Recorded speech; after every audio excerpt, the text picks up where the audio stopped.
திவ்ய பாத தாமரைகளில் சமர்ப்பித்து விட்டோம். இந்த ஆசிரமம் முழுவதும் பகவானுடைய பேரருள் பெரும் சக்தி நிரம்பி கிடக்கிறது. உள்ளே நுழைந்தவர்கள் இந்த ஞான கங்கையில், நாம கங்கையில், சக்தி கங்கையில் மூழ்கி எழுந்துதான் செல்கிறார்கள். அது எப்பேற்பட்ட ஒரு பெரிய புண்ணியம், ஆசீர்வாதம் என்பது அது உணர்ந்தாலும் உணராவிட்டாலும் பகவான் இது சத்தியம் என்றே சொல்லியிருக்கிறார், அடித்து சொல்லியிருக்கிறார். இப்பேற்பட்ட ஞான கங்கையில் மூழ்கியபடி நாம் நாம கங்கையில் மூழ்கி எழுந்து நாமத்தை பகவானுடைய தாமரைகளில், பகவானுடைய பாத தாமரை மலர்களாக சொரிந்து விட்டோம்.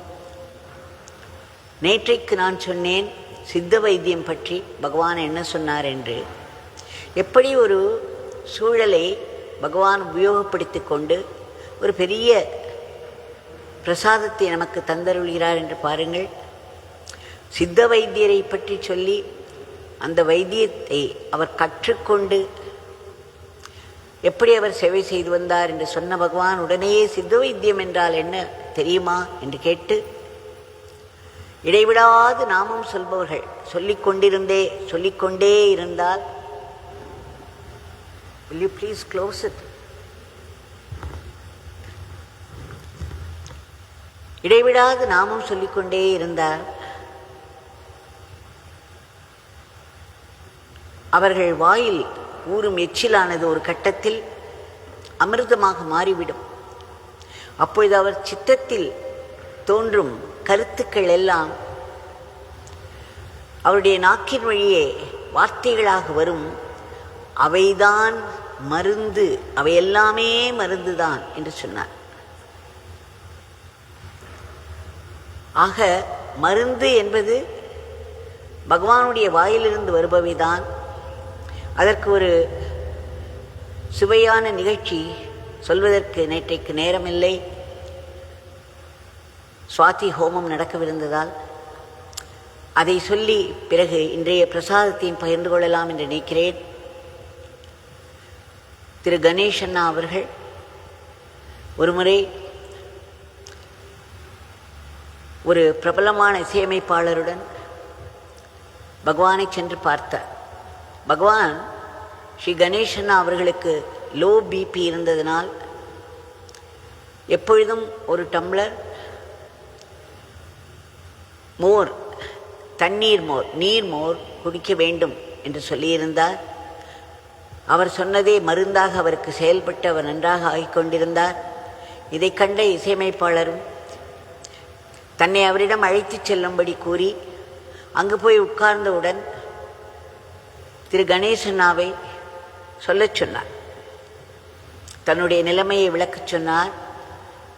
அப்பொழுது ஸ்ரீ கணேசண்ணா அவர்கள் ஆரம்பித்தார்கள், சுவாமி, இதோ இந்த நண்பருக்கு ஹை பிபி இருக்கிறது, தங்கள் ஆசீர்வாதத்திற்காக வந்திருக்கிறார். உடனே பட்டென்று பகவான் சொன்னார், அவரை ஒரு டம்ளர் நீர் மோர் சாப்பிட வேண்டும் என்று சொல்வீர்கள். உடனே இருவருக்கும் சந்தேகம் வந்துவிட்டது. இவருக்கு லோ பிபிக்கு ஒரு டம்ளர் மோர் குடிக்க வேண்டும் என்று சொன்ன சுவாமி ஹை பிபிக்கும் அதையே மருந்தாக சொல்கிறாரே, ஒருவேளை சுவாமியின் காதில் சரியாக விழவில்லையோ? இசையமைப்பாளர் திரு கணேசண்ணாவை சற்று உறக்க சொல்ல சொன்னார். உடனே கணேசண்ணாவும், சுவாமி, இவருக்கு ஹை பிபி இருக்கிறது, தங்களுடைய ஆசீர்வாதத்துக்காக வந்திருக்கிறார். மறுபடியும் பகவான் பட்டென்று சொன்னார், கணேஷா, அவரை ஒரு டம்ளர் மோர் சாப்பிடச் சொன்னார். மறுபடியும் இருவருக்கும் சந்தேகம் போகவில்லை. அதாவது அவர் பகவான் சொன்ன மருந்தில் விசுவாசம் இல்லை. திரும்பவும் சந்தேகம் வரவே மூன்றாவது முறையாக இசையமைப்பாளரின் தூண்டுதலில் கணேசன்னா இன்னும் சற்று உரக்க, சுவாமி இவருக்கு ஹை பிபி இருக்கிறது, தங்கள் ஆசீர்வாதத்திற்கு வந்திருக்கிறார். உடனே சுவாமியும் குரலை உயர்த்தி, கணேஷா அவரை ஒரு டம்ளர் மோர் சாப்பிடச் சொல்லு என்று சொல்லிவிட்டு, உரக்க சொல்லிவிட்டு சிரித்தபடி சொன்னாராம், கணேஷா அது மோரில் இல்லை, மருந்து மோரில் இல்லை என்று சொன்னாராம். அப்படி என்றால் பகவானுடைய வாயிலிருந்த அந்த வார்த்தை அல்லவா மருந்து. இதைத்தான் மிக அழகாக பகவான் திரு ஜனார்தனன் அவர்களிடம் சொன்னார். இடைவிடாத நாமம் சொல்பவர்களுக்கு வாயில் எச்சில் ஊறுவதற்கு பதில் அமிர்தம் ஊற ஆரம்பித்துவிடும். அப்பொழுது அவருடைய வாயிலிருந்து வரும் வார்த்தைகள் எல்லாமே மருந்துதான். இதை எத்தனை பக்தர்கள் எத்தனை முறை எத்தனை விதங்களில் அனுபவித்திருக்கிறார்கள் என்று பக்தர்களுக்கே தெரியும். இன்றைக்கு ஒரு மகா பிரசாதம்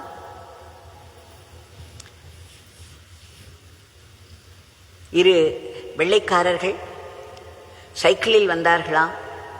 சன்னதி தெரு வாசலில் நிறுத்தி அங்கிருந்த ஒரு அன்பரிடம் மண்டபத்தில் இருந்த பகவானை காண்பித்து ஏதோ கேட்டார்களாம். அந்த அன்பர் ஏதோ பதில் சொல்லியிருக்கிறார்.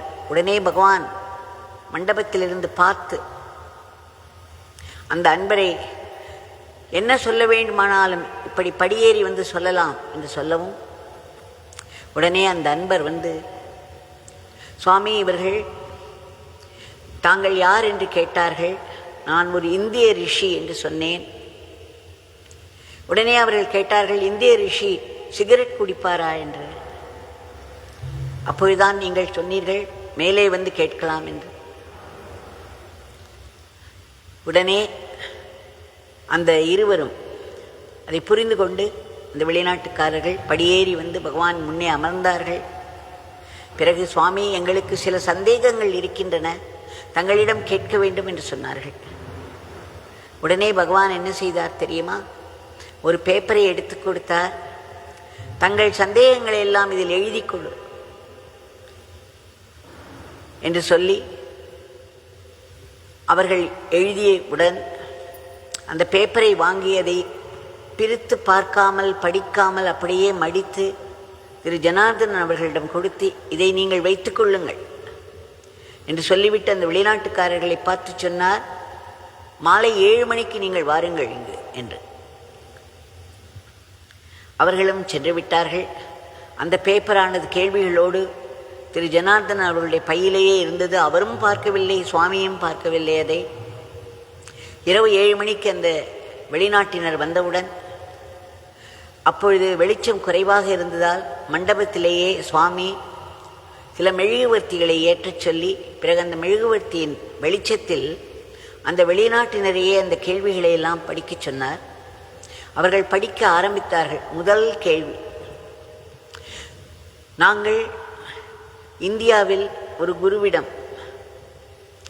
தீட்சை வாங்க வேண்டும், வாங்கினால் நல்லது என்று சொன்னார்கள், ஆனால் தீட்சை வாங்க வேண்டும் என்று வந்திருக்கிறோம். நாங்கள் யாரிடம் வாங்குவது என்று கேட்டவுடன் பகவான் பட்டென்று சொன்னார், கல்கத்தாவில் உள்ள ராமகிருஷ்ணா மட்டில் ராமகிருஷ்ண மடங்களுக்கெல்லாம் தலைவராக இருக்கும்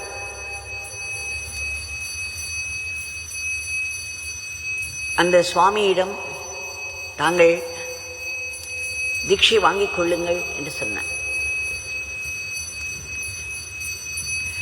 உடனே அவர்கள் முகத்தில் அந்த இருட்டில் கூட ஒரு மின்னல் தோன்றி மறைந்தது என்று திரு ஜனார்தனன் எழுதியிருக்கிறார்.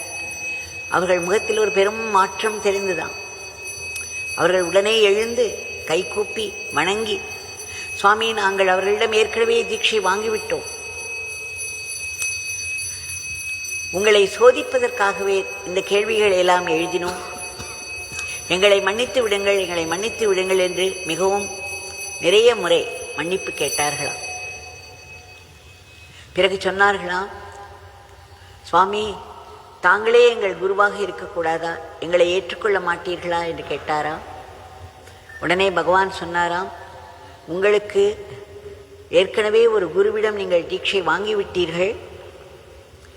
அந்த குரு தன்னுடைய உடலை விட்டால் கூட அவர் எப்பொழுதும் இருந்து வழி நடத்துவார். அதற்காக நீங்கள் வேறொருவிடம் செல்ல வேண்டும் என்பதே இல்லை. குருவை நீங்கள் மாற்ற வேண்டாம் என்று சொல்லி அனுப்பிவிட்டார். ஆக பகவான் சொல்கிறார்,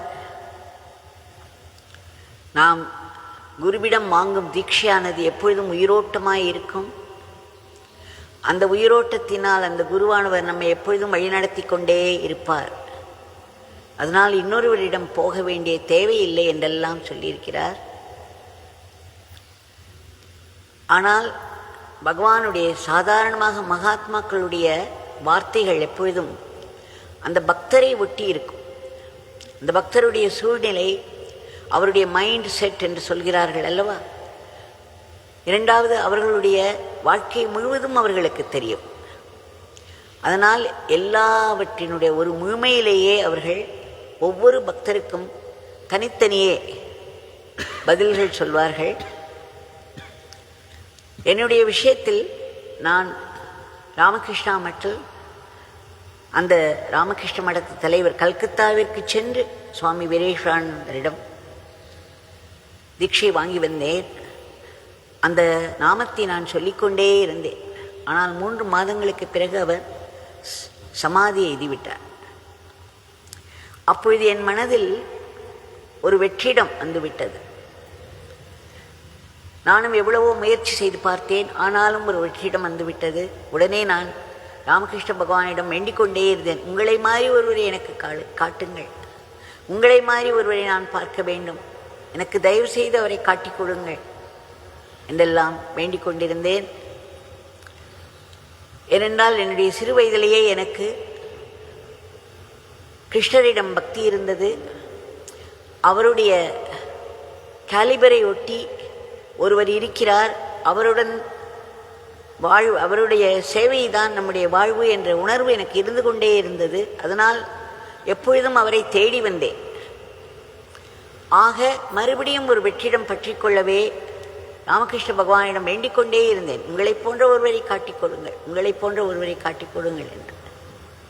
அதன் பலனாகத்தான் நான் பகவானிடம் வந்தபொழுது முதலில் 5 முறை அவர் என்னை பார்க்க மறுத்துவிட்டார். எப்படி மறுத்தார் என்றால், ஒரு லீலை செய்து நான் போகும்பொழுதெல்லாம் அவர் வீடு பூட்டி கிடக்கும். உடனே கோவிலுக்கு சென்றால் மறுபடியும் கோவிலிருந்து இப்பொழுதுதான் சென்றார் என்று சொல்லிவிடுவார்கள். இந்த 5 முறை அவர் தன்னுடைய தரிசனத்தை எனக்கு மறுத்துவிட்டு 6வது முறை நான் மறுபடியும் விடாமல் சென்ற பொழுது ராமகிருஷ்ணரை வேண்டிக் கொண்டிருந்தேன். அப்பொழுதுதான் அந்த கதவு திறந்து இருந்தது. உள்ளே அழைத்தார், ஒரு பேர் அனுபவத்தை கொடுத்தார். ஆக மகாத்மாக்களுடைய பதில் அந்தந்த பக்தர்களுடைய வாழ்க்கையின் அறிவை பற்றி அவர்களுக்கு தெரியும், வாழ்க்கையுடைய சம்பவங்களை பற்றி அவர்களுக்கு தெரியும். அவரவர்களுக்கு ஏற்றாற்போல்தான் அவர்கள் பதில் அமையும் என்பதையும் நாம் மறந்துவிடக்கூடாது. ராமகிருஷ்ண பரமஹம்சர் ஒருவரிடம் கொசு கடித்தால் அடிக்கலாம் என்று சொன்னவர் இன்னொருவரிடம் கொசு கடித்தால் அடிக்கக்கூடாது என்றே சொல்லியிருக்கிறார். ஆக நாம் எதை எடுத்துக்கொள்வது? அவரவர்களுடைய பக்தர்களுடைய நிலையிலிருந்து அவர்கள் மகாத்மாக்கள் பார்த்து அதற்குரிய மருந்தை தருவார்கள். அவர்களுடைய வாய்களிலிருந்து வரும் வார்த்தைகள் எல்லாம் மருந்துதான். அந்த மருந்து ஒரே மருந்தாக இருக்கும் என்று சொல்ல முடியாது. ஆக நாம் பகவானுடைய இந்த நிகழ்ச்சி, அவர் வாயிலிருந்து வரும் வார்த்தைகள், இவை எல்லாமே நமக்கு மருந்துதான், நமக்கு ஆன்மீக மருந்து. ஆக அவருடைய திருநாமத்தை நாம் சொல்லிக்கொண்டே இருந்து வாழ்வின் நிறைவை பெறுவோம். ஜெய் அபிராம.